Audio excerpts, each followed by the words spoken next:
Today I'm showing you a very simple yet very effective method called Start, Stop, Continue. I'm Vessela, Global People Leader, Coach and Trainer. Welcome to Leadership Bites. I spent the past 15 years teaching teams how to improve, and this method has been always a great tool to go to. You can use it at work, but also it could be used at any team activity. It is great also for sports, for any kind of games, even for school. So get a pen and paper and listen.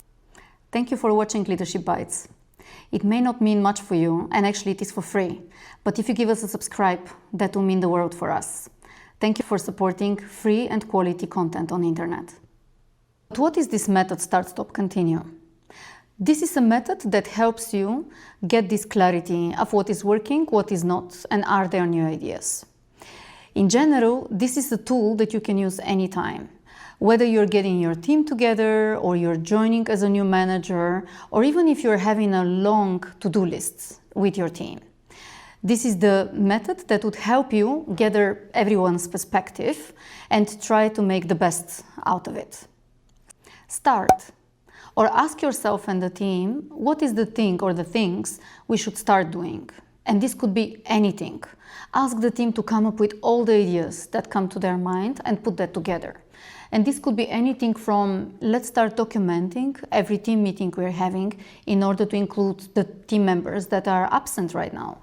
Or let's start that project we've been always parking aside for whenever we have the right time to do this, but actually this project brings value to the team.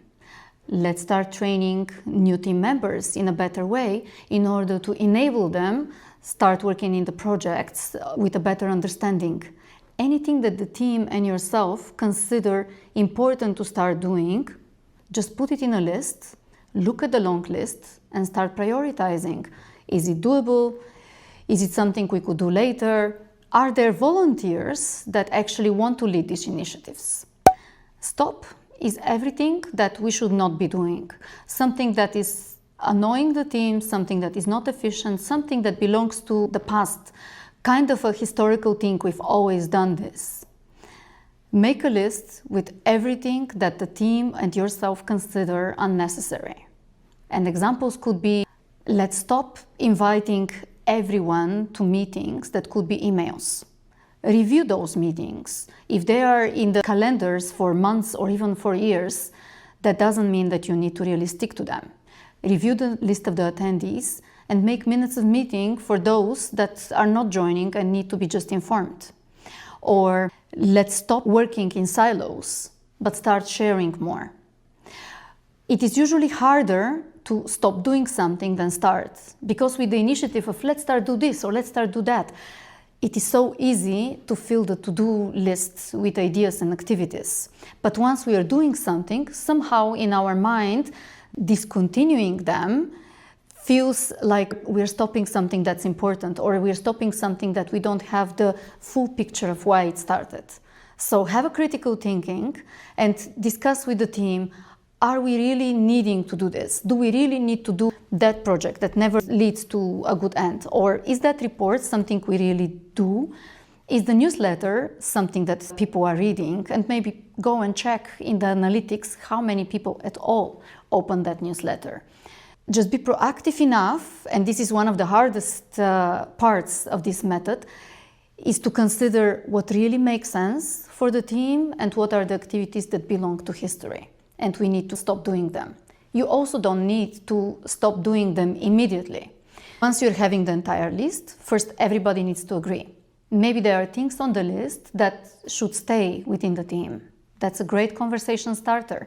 Do we really want to stop all these activities? And then put a timeline next to them.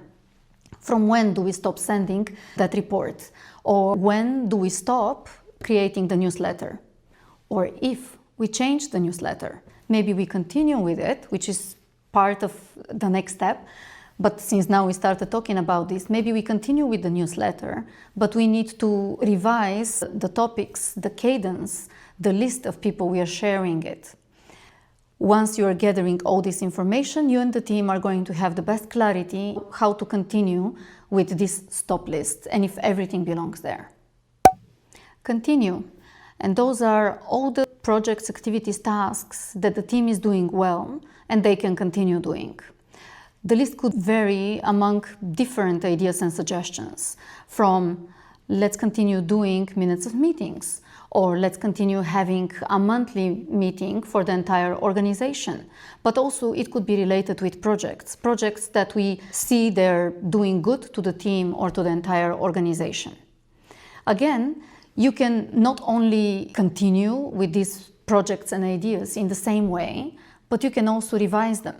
How efficient they are. Is there something we could improve? The beauty of this method is to make us stop for a moment and reflect on what we are already doing and how can we improve it. When we're in this monthly or daily work that is always keeping us very busy, it is very hard for us to zoom out and actually reflect.